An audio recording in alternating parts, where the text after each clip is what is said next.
जय श्री राधे। हाँ, चलिए भगवान की भजन के बाद इसी क्रम में आगे बढ़ते हैं। अब एक ऐसे भक्त को चित्रित करते हैं, आपके सामने प्रस्तुत करते हैं, जो जीवन में कभी भगवत नाम स्मरण का संग छोड़ करके किसी का संग किया ही नहीं। किसी भी समय सोते उठते बैठते जागते हमेशा ही भगवान का स्मरण चिंतन ही करता रहता था। और वो है भक्त शिरोमणि प्रहलाद जी। यद्यपि राक्षस कुल में पैदा होते, एक कितनी विडंबना युक्त बात थी। उत्तम कुल नहीं है प्रहलाद जी का, लेकिन भगवान का स्मरण निरंतर करते हुए जाते हैं गुरुकुल में पढ़ने के लिए, और पढ़ करके परीक्षा लेने के लिए भेजते हैं। जब हिरण्याकश्यप प्रहलाद के पिता रहते हैं ना, हिरण्याक्ष और हिरण्याकश्यप दो भाई रहते हैं, तो एक का वध तो हिरण्याक्ष का कर देते हैं वाराह जी महाराज, और हिरण्याकश्यप यहाँ है। प्रहलाद से पूछता है क्या क्या पढ़े। प्रहलाद जी बैठे हैं अपने पिता की गोद में, कहते हैं कि श्रवणम कीर्तनम विष्णु स्मरणं पादसेवनम् अर्चनं वन्दनं दास्यं सख्यम आत्मनिवेदनम्। कि मैं पढ़ा का मैं तो जानता हूँ। कहा क्या जानते हैं? क्या यही जानते हैं कि भगवान की 9 प्रकार से भक्ति की जाती है।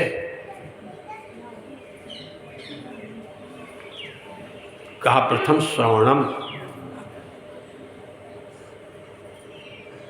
भगवान के कथा गुणगान का श्रवण करते रहना चाहिए। कहा दूसरा कीर्तनम, मुख की सार्थकता तो तभी है जब भगवान के कीर्तन हमेशा करते रहे। कहा तीसरा स्मरणम, उनके लीला विग्रह का जो हमने दर्शन किया है उसका स्मरण करते रहना चाहिए। चौथा कहा पाद सेवनम, उनके पैरों की सेवा करते रहना चाहिए। कहा पांचवा कहा अर्चनम, कहा छठा कहा वंदनम, कहा सातवां तो कहा सख्यम, कहा नौवां कहा आत्मनिवेदनम। एकदम इतना क्रोध से होठ फड़फड़ाने लगे हिरण्याकश्यप के, तो गोद से उठा के प्रहलाद जी को फेंक देता है। अब तुरंत उन गुरुकुल में पढ़ाने वाले गुरुओं को बुलाता है और कहा यही पढ़ा है, क्या पढ़ाने के लिए हमने भेजा था? जिसका हम नाम नहीं लेना चाहते, जिसकी हम अपने देश में अपने राज्य में किसी से पूजा नहीं करने देना चाहते, वही ये बता रहा। इतना मतलब वो मारने को उद्यत हो गया। प्रहलाद जी की तो बात छोड़िए, जो उनको पढ़ा रहे थे उनको। तो शुक्राचार्य के पुत्र संड और अमर, इन दोनों ने समझाया।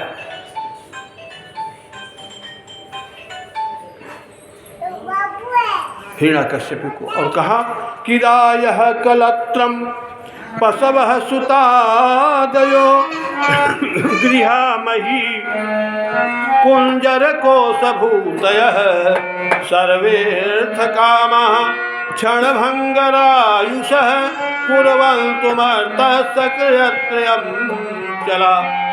जाते हैं प्रहलाद जी को,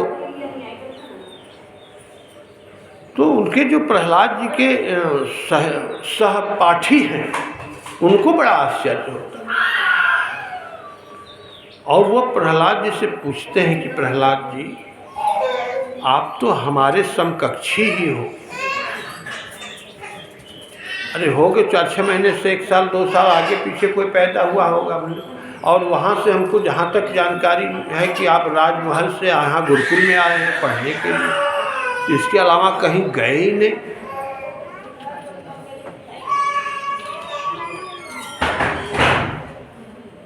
ये सब ज्ञान आपको कहाँ से प्राप्त? तब ना प्रहलाद कहते हैं कि जब हम गर्भ में थे तो उस समय नारद जी ने हमारी माता को जो ज्ञान दिया था, जो ज्ञान बताया था, जो ज्ञान पढ़ाया था, वह सब मुझे याद है। इसीलिए आज भी स्त्रियाँ जब गर्भवती होती हैं तो अच्छे चित्र घर में लगाए जाते हैं, अच्छे अच्छे पुराणों की कथाएं उन्हें सुनाई जाती है, अच्छे अच्छे भगवान नाम स्मरण के मंत्र उनको बताए जाते हैं। सीधा असर होता है, प्रभाव पड़ता है गर्भ पल रहे बच्चे पर। तो ही कहते हैं कि रायः कर्तम पशयो सुतादे,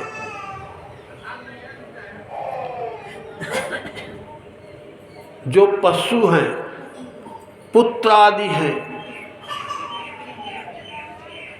ये घर जो है वो कुंजर कोश भूतयः लिखा है। ऐसा नारद जी ने हमें उसी समय समझाया था, बताया था गर्भ में जब हम थे। सर्वार्थ काम, सब प्रकार के काम ना जो है क्षणभंगुर है, क्षणभंगुर है। लाइफ ही बबुल ऑफ वाटर, जीवन एक पानी का बूंदा, वही प्रहलाद जी कह रहे हैं। कुर्वन्ति मत्सत कृतम प्रियंचला, ये सब मरण धर्मा है, यानी प्रियंचला, चले जाने वाले हैं, हम भी हैं उसमें।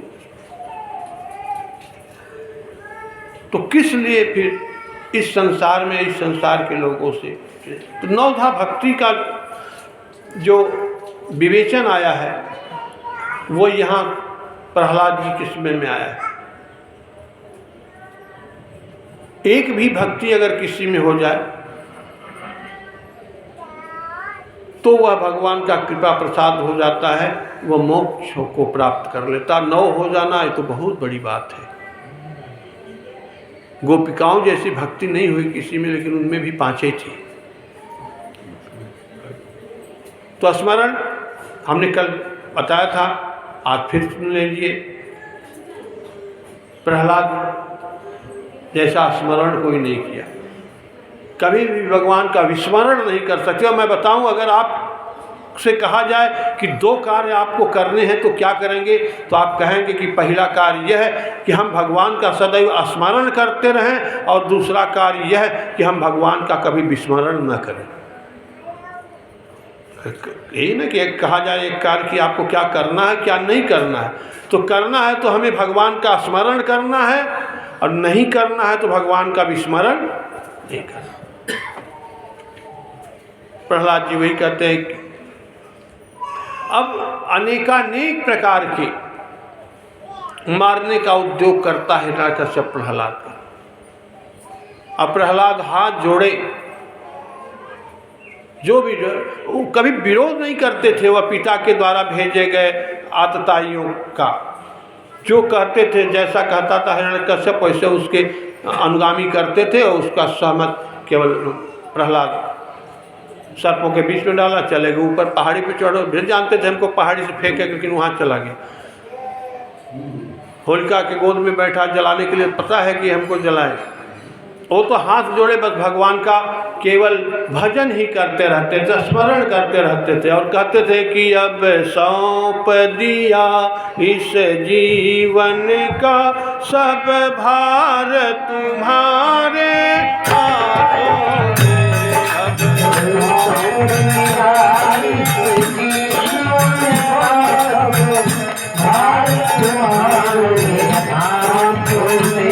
अब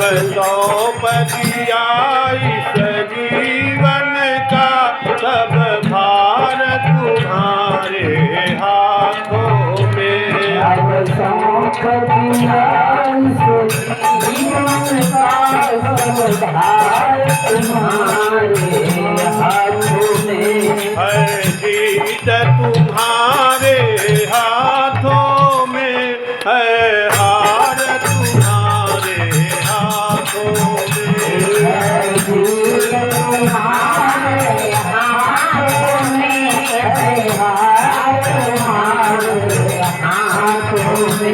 मेरा निश्चय बस एक यही, एक बार तुम्हें पा जाऊं मैं।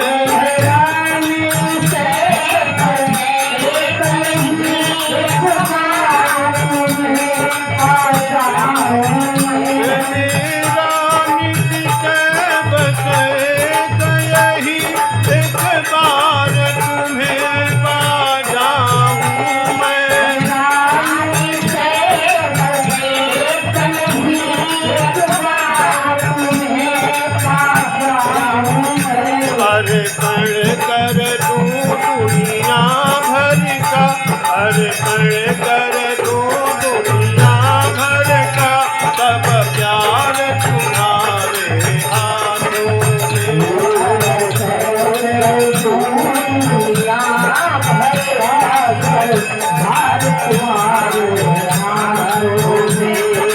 सौपदिया जीवन का, सब भार तुम्हारे हाथों में।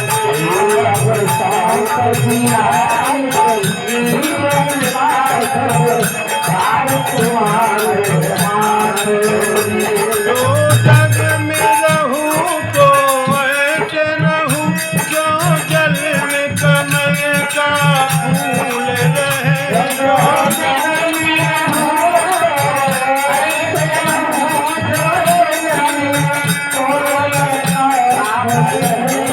जो जग में रहूं तो ऐसे रहूं, जो जल में कमल का फूल रहे।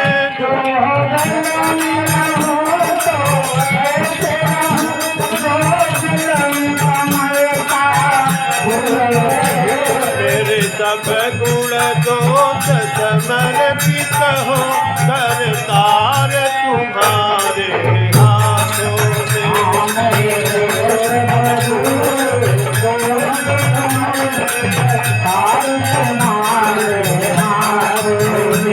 अब सौपदिया इस जीवन का, सब भार तुम्हारे हाथों में।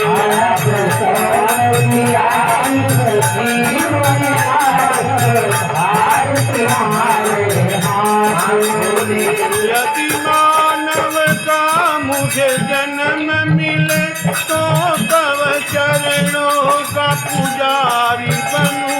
यदि मानव का मुझे जन्म मिले, तो चरणों का पुजारी बनूं।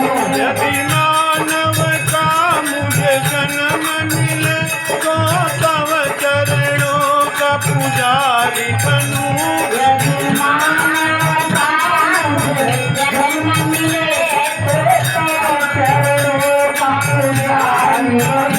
इस पूजक की रग रग का हो, तार तुम्हारे हाथों में।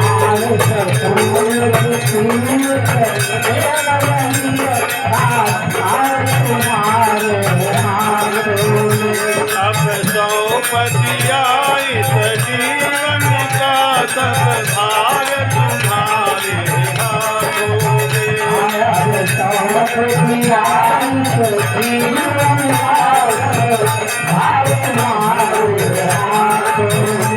जब जब संसार का कैदी बनूं, निष्काम भाव से कर्म करूं।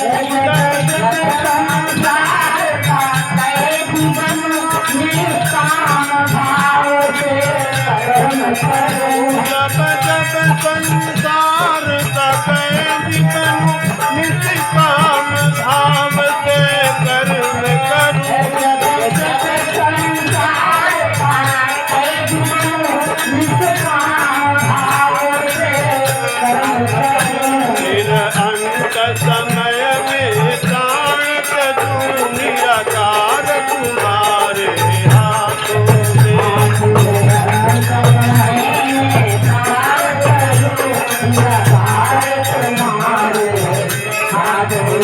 अब द्रौपदी आई सजीवन का सब भार तुम्हारे हाथों में।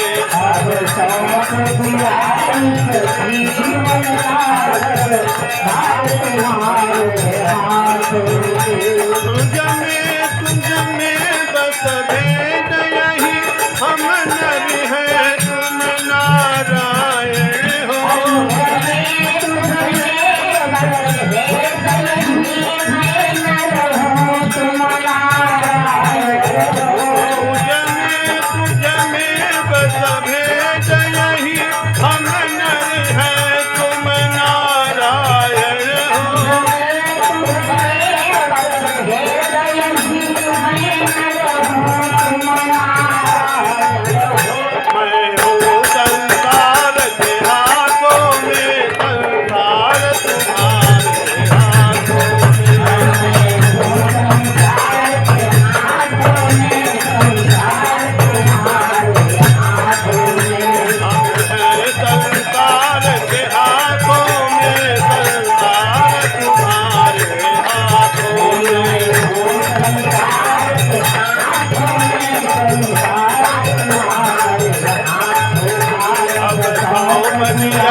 प्रहलाद की नहीं, ये सबकी वाणी होनी चाहिए। भगवान की शरणागति की आवश्यकता सबको है, सबको ये बात गानी चाहिए, सबको कहनी चाहिए। प्रहलाद तो गा ही रहा था। तात्पर्य यह है कि हिरण्यकश्यप के द्वारा प्रहलाद को मारने के जितने भी उद्योग किए गए थे, सारे के सारे उसने कर लिए, लेकिन प्रहलाद पर कोई असर नहीं पड़ा। भगवान की ऐसी हेतु की कृपा थी उनका, और उसका कारण यह था कि उनका स्मरण। कुछ विद्वान लोग इस पर शंका करते हैं कि एक छोटे से बालक पर सारे के सारे मारने के उद्योग अपनाए जाते हैं, तो क्या हिरण्यकश्यप को ये नहीं समझ जाना चाहिए था कि ये कोई महान बालक है? क्या क्यों समझ जाना चाहिए? आदमी को उड़ते हुए देख करके कोई आदमी आश्चर्यचकित हो सकता है, लेकिन चिड़िया काहे को आश्चर्यचकित हो, तो खुद उड़ती है। तो सारे जो गुण थे, सारी जो क्षमता थी प्रहलाद में, वो सब तो हिरण्यकश्यप में भी थी, तो उसको आश्चर्य नहीं होता था कुछ। अंत में राजमहल में उसने निश्चय कर लिया कि अब हम मार ही देंगे इसको, और एक खंभे से बांधा, और उस खंभे में ऐसी व्यवस्था थी कि उसमें इलेक्ट्रिसिटी के द्वारा लाल किया जाए, गर्म किया जा सके। और प्रहलाद वहाँ भी भगवान का स्मरण कर रहे हैं। एक क्षण को भी उन्होंने अपने स्मरण में विचलितता नहीं लाई। पूछा हिरण्यकश्यप, क्या तुम्हारा भगवान, तुम्हारा नारायण इस खंभे में भी है? उन्होंने कहा हाँ, इस खंभे में। अब खंभा एकदम लाल था, एक भी उससे कहाँ है खंभे में, करके गदे से जोर से मारा, खंभा टूटा, और धाड़ मार करके नृसिंह भगवान बाहर आते हैं। यह एक सत और चित आनंद तीनों का समन्वित स्वरूप है। जैसा कि वरदान था हिरण्यकश्यप को, न दिन में मरूंगा, न रात में मरूंगा, न अस्त्र से मरूंगा, न शस्त्र से मरूंगा, न आकाश में मरूंगा, न जमीन पर मरूंगा, न घर से बाहर मरूंगा, न घर के भीतर मरूंगा। इस प्रकार को अपने को वह सोच रहा था कि हम कछुआ कैसे है, देखिए तो कितना कड़ा उसका कवच रहता है, लेकिन उलट दीजिए तो असहाय हो जाता है। वैसे भगवान ने हिरण्यकश्यप को अपने कंधे पर उलट करके और अपने नख से उसके सीने को विदीर्ण कर दिया। बोलिए नरसिंह भगवान की जय। हिरण्यकश्यप मारा गया, लेकिन भगवान नरसिंह का क्रोध नहीं शांत हुआ। एकदम दहाड़ मारे जा रहे थे। तीनों त्रिलोक में तहलका मच गया कि इनका उद्देश्य तो पूरा हो गया, प्रहलाद को प्रताड़ित करने वाला उसका पिता हिरण्यकश्यप मारा गया, अब आखिर में क्यों क्रोध किए हुए, कैसे शांत हो। नारद जी गए लक्ष्मी जी के पास कि माता, भगवान का, नारायण जी का क्रोध नहीं शांत होता है। लोग कहते हैं कि पत्नी के देखे पति का क्रोध शांत हो जाता है, आप चलिए। कहा हम नहीं जा पाएंगे। अरे हुई पत्नी का नहीं, होने वाली पत्नी को देख करके क्रोध शांत हो जाता है। ऐसा विनोद किया। ये विनोद की वाणी है, ये भागवत से कोई लेना देना नहीं। इसका तात्पर्य है कि हम भी उनके क्रोध को शांत होने में समर्थ नहीं। अंत में निराकरण निकलता है कि प्रहलाद के लिए उन्होंने यह स्वरूप धारण किया, और प्रहलाद बालक हैं, सर्वरूप समर्पित है भगवान को, इन्हीं को आगे कर दिया जाए। प्रहलाद को आगे किया जाता है और भगवान हिरण्यकश्यप अपने परम भक्त प्रहलाद को गोद में उठा के चाटने लगते हैं, क्योंकि ऊपर से तो सिंह के स्वरूप में। और जो श्लोक के रूप में, लोग कहते हैं श्लोक आप बहुत करते हैं, श्लोक भगवान को उत्तम श्लोक कहा गया। भगवान का नाम ही उत्तम श्लोक।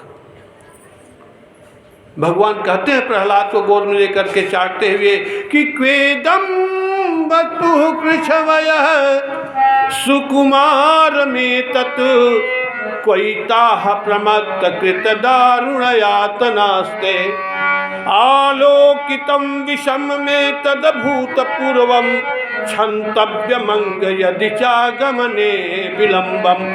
आपने परमात्मा को कोई न कोई रास्ता बचा करके निकलते देखा होगा। बाली को मारते हैं, वहाँ भी रास्ता निकाल लेते हैं कि अनुज वधु भगनी सुत नारी सुन सत्य कन्या समचारी, इन्हें कुदृष्टि विलोक जोई ताहि बदे कछ पाप नो। लेकिन यहाँ प्रहलाद के सामने भगवान नहीं निकल पाते और कहते हैं कि क्वेदम बपु है, बपु सुकुमार बालक। क्वेदम बपु कहाँ, ये सुकुमार बालक। कृच्छवयः सुकुमार, ये कुमार है। क्वैता प्रमत्त, कहाँ इसकी सुकुमारता के विपरीत क्वैता प्रमत्त कृत दारुण यातनास्ते, दारुण यातनाएं से दे गई। आलोकितम, मैं देख रहा था, देखता था। आलोकितम विषम में तद भूतपूर्वम, भूतकाल से पहले से मैं देखता चला आया हूँ। हे मंग, क्षंतव्य मंग यदि चागमने विलंबम। प्रहलाद से भगवान नृसिंहदेव माफ़ी मांगते हैं, क्षमा मांगते हैं कि यदि मुझे आने में विलंब हो गया तो क्षंतव्य, मुझे क्षमा कर दीजिए। ऐसा भक्त भगवान भी नतमस्तक हो जाए। ध्रुव को तो देखने के लिए गए थे भगवान, यहाँ तो क्षमा मांग रहे हैं कि क्वेदम बपु कृच्छवयः सुकुमार में तत् क्वैताः प्रमत्त कृत दारुण यातनास्ते आलोकितम विषम में तद भूतपूर्वम क्षंतव्य मंग यदि चागमने विलंब। चलिए ज्योति है। यस, यहाँ हम अपने वाणी को विराम देते हैं प्रहलाद चरित्र के साथ। प्रहलाद को राज्य मिल जाता है, इन्हीं के वंशज में बलि आते हैं। अगली कथा कल से चलेगी। कल रामचरितमानस दसम स्कंद से भगवान श्री कृष्ण की कथा का प्रारंभ है, जन्म है, और नवम स्कंद से में भगवान राम की कथा का है। तो राम कथा के बाद हम लोग कृष्ण जन्म कल शाम को कराएंगे, और फिर आगे से जब कृष्ण जी आ जाएंगे, हमारा इष्ट आ जाएगा, तो कथा में और आनंद आएगा। हमारा बस कहना आपसे ही है कि समय से आप लोग पधारिए, जिससे कि हम भी उत्साहित रहें और कथा चलती रहे। हमें आभास होता रहे कि आप हमारी कथा को मन से सुन रहे हैं, समझ रहे हैं, और आप बड़ों का आशीर्वाद ही हमारे लिए बहुत है।